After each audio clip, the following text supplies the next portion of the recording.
مساء الخير حبوباتي خياتي، واش راكم؟ راكم بخير؟ صحه رمضانكم نتوما بصحه وهنا ان شاء الله. وهنا جبت لكم حاجه خفيفه وظريفه. هنا جبت لكم معايا مرقاز بمقطع بتيتي بلا صوص طوماط، حاجه تخففوا في حاجه تاع 5 دقائق وانتوما دوجتوه هكايا. ما نطولش عليكم ومرحبا بكم معايا. شوفي شهي ما شاء الله ما شاء الله.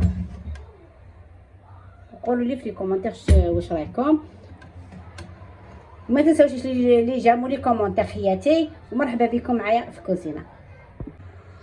بسم الله على بركه الله. راح نبداو المرقاز مشرمل كيما شفتوه معايا. راح ندير هنايا 3 سنينات كبار ولا 4 تاع الثوم، وندير مغرفه صغيره تاع زيت باش نقلوها برك. هذا ما كان غير شويه برك.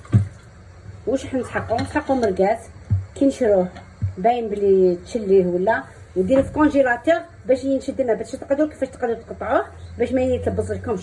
كي يكون هكاك تجي تشريه وتقطعيه يتلبز، بصح كي تخبيه في كونجيلاتور تقدري تقطعيه. واش نديرو هنايا؟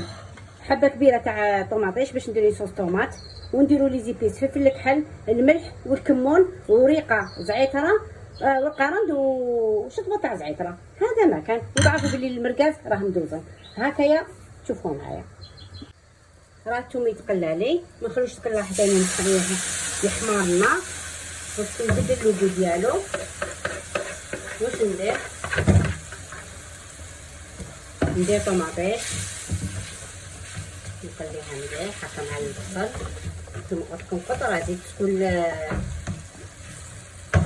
ندير لي زيبيس هامليك اللي ذكرتهم معاكم، وندير ثاني مغرفه طوماطيش.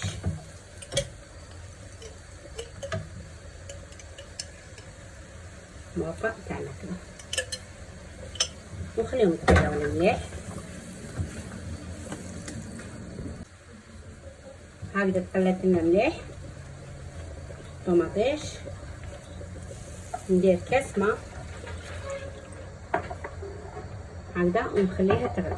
غير تغلي ندير المرقاز. ما تكرتكمش معدنوس في التالي كي تجي تطفوها نديرو معدنوس. ما غير تغلي ندير المرقاز.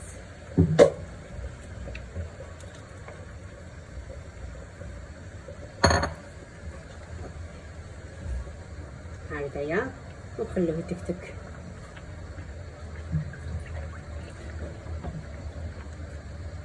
خليه دقيقه كي تغلي بيان وتعقد الله نديرو لها معدنوس هكذا ونطفيو عليها. وشهيه طيبه، حاجه خفيفه وظريفه.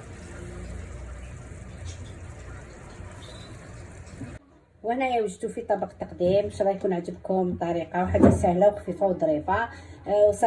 تاكلوا بالصحه والراحه ان شاء الله، بالصحه والهنا، وصحه فطوركم ودمتم في رعايه الله وحفظه.